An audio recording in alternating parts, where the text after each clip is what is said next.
প্রিয় বন্ধুরা, আবাস যোজনা নিয়ে গুরুত্বপূর্ণ ঘোষণা রাজ্য সরকারের। আবাস যোজনা টাকা খুব শীঘ্রই পেতে চলেছেন। গুরুত্বপূর্ণ কী ঘোষণা, আবাস যোজনার টাকা কবে পেতে চলেছেন, বিস্তারিত জানাবো এই ভিডিওটির মাধ্যমে। তো জানতে আপনার ভিডিওটি প্রথম দিকে শেষ পর্যন্ত অবশ্যই দেখতে থাকুন এবং আমাদের এই চ্যানেল নতুন হলে চ্যানেলটিকে সাবস্ক্রাইব করে পাশে থাকা বেল আইকনটি অবশ্যই অল করে রাখবেন পরবর্তী লেটেস্ট আপডেট সবার আগে দেখার জন্য। তো চলুন বন্ধুরা, কী গুরুত্বপূর্ণ আপডেট আবাস যোজনা নিয়ে আমরা সরাসরি দেখে নিই। পশ্চিমবঙ্গ রাজ্য সরকারের পক্ষ থেকে প্রধানমন্ত্রী আবাস যোজনার টাকা দেওয়ার দিন ঘোষণা করে দেওয়া হলো। উপভোক্তার ব্যাংক অ্যাকাউন্টে এই মাসের মধ্যেই ঢুকে যাবে প্রধানমন্ত্রী আবাস যোজনার সম্পূর্ণ টাকা। এই ঘটনা সম্পর্কে বিস্তারিত জানার জন্য আজকের প্রতিবেদনটি আপনাকে সকলের জন্য গুরুত্বপূর্ণ।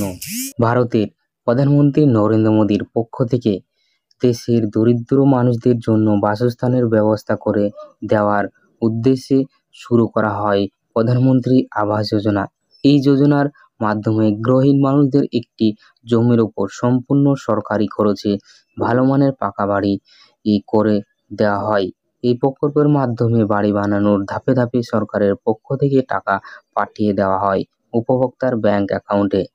এক্ষেত্রে সম্পূর্ণ প্রকল্পটি কেন্দ্রীয় সরকারের হলেও রাজ্য সরকারের মাধ্যমে প্রতিটি উপভোক্তার ব্যাংক অ্যাকাউন্টে সরকারি অনুদান প্রদান করা হয়ে থাকে।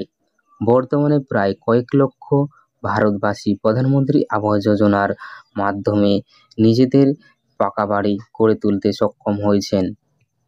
চলতি বছরে লোকসভা নির্বাচনের পরে প্রধানমন্ত্রী আবাস যোজনার দ্বিতীয় ভার্সন অর্থাৎ প্রধানমন্ত্রী আবাস যোজনা 2.0 শুরু করার কথা ঘোষণা করা হয়। চলতি বছরের সম্প্রতি বাজেটে এই বিষয়ে বিস্তারিতভাবে জানানো হয়েছিল। ইতিমধ্যে এই বিষয়ে পদক্ষেপ গ্রহণ করেছে কেন্দ্রীয় সরকার। তার পাশাপাশি পশ্চিমবঙ্গ সরকারের মুখ্যমন্ত্রী মমতা বন্দ্যোপাধ্যায়ের পক্ষ থেকে সম্পর্কিত এক বড় ঘোষণা করা হয়েছে। মুখ্যমন্ত্রী মমতা বন্দ্যোপাধ্যায় জানিয়েছেন, ইতিমধ্যেই সরকারের পক্ষ থেকে প্রধানমন্ত্রী আবাস যোজনার জন্য নির্ধারিত পরিমাণে টাকা ছেড়ে দেওয়া হয়েছে। অদূর ভবিষ্যতে এই টাকা সরাসরি ক্রেডিট হয়ে যাবে উপভোক্তাদের ব্যাংক অ্যাকাউন্টে।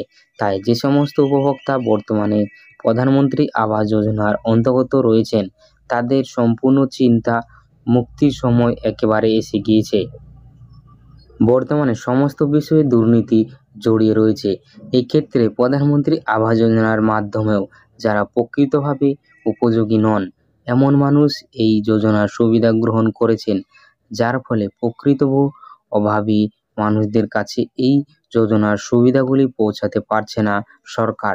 তবে এ বিষয়ে এবার কড়া পদক্ষেপ নিতে চলেছে রাজ্য সরকার। তবে সম্প্রতিকালে মুখ্যমন্ত্রী মমতা বন্দ্যোপাধ্যায় সরাসরি জানিয়ে দিয়েছেন যে এরকম দুর্নীতি বিরুদ্ধে কড়া ব্যবস্থা নেওয়া হবে পশ্চিমবঙ্গ রাজ্য সরকারের পক্ষ থেকে। এই প্রকল্পের জন্য উপযুক্ত মানুষেরা যাতে সুবিধা গ্রহণ করতে পারেন সেই দিকেও নজর রাখা হচ্ছে। তো বন্ধুরা, এই ছিল আজকের ভিডিওটি ভালো লাগলে লাইক, কমেন্ট, শেয়ার, সাবস্ক্রাইব করতে অবশ্যই ভুলবেন না। তো বন্ধুরা, ভিডিওটি সম্পূর্ণ দেখার জন্য আপনাদেরকে অসংখ্য ধন্যবাদ।